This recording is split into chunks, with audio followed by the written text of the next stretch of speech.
Next है initiative.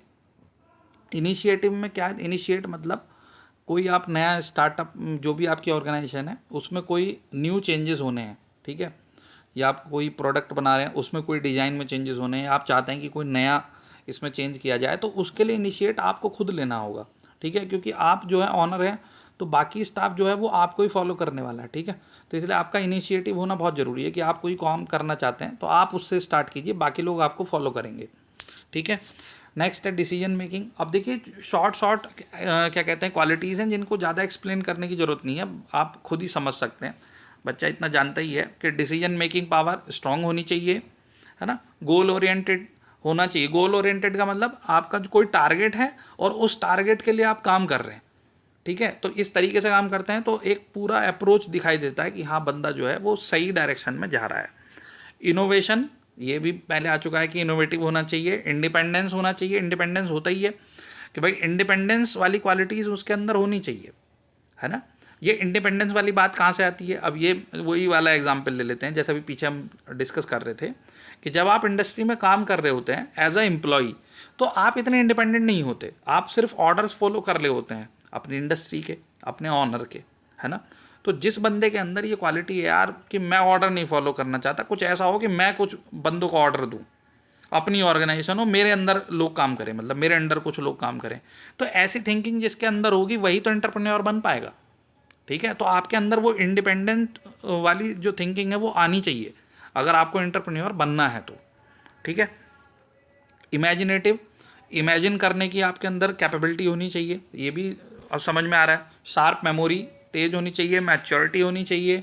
Four cited का मतलब क्या होता है, दूरदर्शिता, मतलब आप ये समझते हैं फोरकास्ट मतलब कि आपको प्लानिंग कि यार ऐसा करेंगे तो ऐसा हो जाएगा फ्यूचर में, ये है क्योंकि आपको पता है कि मार्केट में सेल और प्रोडक्शन को इन सबको ऑर्गेनाइज करने के लिए आपका फोर साइटेड होना बहुत ज़रूरी है ना। इसके बाद टाइम मैनेजमेंट, ये आपको देखना ही है क्योंकि ऑर्गेनाइजेशन चलाने के लिए आपको प्रॉपर टाइम, मतलब टाइम में क्या, टाइम पे आपका मटेरियल अरेंज होना चाहिए, टाइम पे प्रोडक्शन होना चाहिए, टाइम पे सेल्स होनी चाहिए, ठीक। उसके बाद टेक्निकल मैनेजमेंट स्किल। अब देखिए ये थोड़ा सा पॉइंट आप समझ सकते हैं कि टेक्निकल मैनेजमेंट स्किल ये होने ज़रूरी हैं, ठीक है। तो बंदा इसी इंडस्ट्री में आगे बंदे बढ़ेंगे कौन, जिनके पास टेक्निकल स्किल होंगे। टेक्निकल स्किल हमें कहाँ मिलते हैं, टेक्निकल स्किल हमें इंजीनियरिंग में, अब मान लीजिए आप डिप्लोमा कर रहे हैं तब भी आप टेक्निकल नॉलेज लेते हैं, बीटेक कर रहे हैं तब भी ले रहे हैं, और साथ के साथ हमें हर सेमेस्टर में मैनेजमेंट के सब्जेक्ट पढ़ाए जाते हैं जिसका ये टॉपिक पढ़ाया जा रहा है, entrepreneur, industrial engineering, industrial management, ठीक है। इस तरीके के सब्जेक्ट में हमें मैनेजमेंट के स्किल सिखाए जाते हैं इसी वजह से, ठीक है, क्योंकि हमें ये पढ़ा, अब ये बात भी आ रही है कि हमें एंटरप्रेन्योर जैसा टॉपिक पढ़ाया क्यों जा रहा है, क्योंकि अगर हम क्या पूरी ज़िंदगी एज अ एम्प्लॉय ही काम करेंगे, हो भी सकता है बहुत से लोग काम भी करते हैं कि पूरे जो लाइफ है वो एज अ एम्प्लॉय ही काम करते हुए निकाल लेते हैं, लेकिन उसमें से हमने क्या पढ़ा कि जिनके अंदर इतनी सारी क्वालिटीज़ होंगी तो वो आगे चल के क्या बनेंगे, वो आगे चल के एंटरप्रेन्योर बनेंगे, वो अपनी ऑर्गेनाइजेशन चलाएंगे, ठीक है। तो इसलिए ये स्किल हमें सीखने पड़ेंगे, इसीलिए हमें चीज़ें पढ़ाई जाती हैं, ठीक है। आगे देखते हैं। अब लास्ट है इसका ये फंक्शंस ऑफ एंटरप्रेन्योर की, एक एंटरप्रेन्योर को क्या क्या करना होता है। तो इनकी क्वालिटीज़ और फंक्शंस में कुछ सिमिलरिटीज़ हैं, क्योंकि जो उनके अंदर क्वालिटीज़ होनी चाहिए वैसे ही उनको काम करने होते हैं। जैसे ही manage business and take decision, वो बिजनेस को मैनेज करना होगा और डिसीजन लेने होंगे अपने बिजनेस को लेके, ठीक है, चाहे वो प्रोडक्शन से रिलेटेड हो, चाहे मार्केट से रिलेटेड हो, चाहे रिक्रूटमेंट से रिलेटेड हो, ठीक है। He studies the market and select the business, market को स्टडी करनी होगा, ठीक है, और बिजनेस को सेलेक्ट करना होगा, उस बिजनेस को सेलेक्ट करने के लिए वो अपना पर्सनल एरिया ऑफ इंटरेस्ट देखेंगे, ठीक। किसी बंदे को अगर पेपर्स में इंटरेस्ट है, पेपर मिल या इस तरीके से, तो वो उस तरीके के बिजनेस में जाएगा। किसी को फूड प्रोसेसिंग में इंटरेस्ट है, बेवरेज में इंटरेस्ट है तो वो उधर जाएगा, है ना। किसी को ऑटोमोबाइल में इंटरेस्ट है तो वो उस फील्ड में जाएगा। तो ये एरिया ऑफ इंटरेस्ट की बात है। He makes a selection of plant size, उसी को ही डिसाइड करना है कि प्लांट का साइज कितना बड़ा रखना है, प्लांट की साइट, लोकेशन, कहाँ पे उसको प्लांट बनाना है, ये भी उसी को करना है। He organise sale and hold the customer, sales organise करनी है, कस्टमर पर पकड़ बनानी है। कस्टमर पर पकड़ बनाने का मतलब है कि अपने जो भी आपका प्रोडक्ट है उसकी रीच बढ़ानी है, उसकी सेल बढ़ानी है ना, कैसे कस्टमर तक पहुंचा जाए, प्रमोशन है ना, और एडवर्टाइजमेंट, ये सब उसी को देखना है।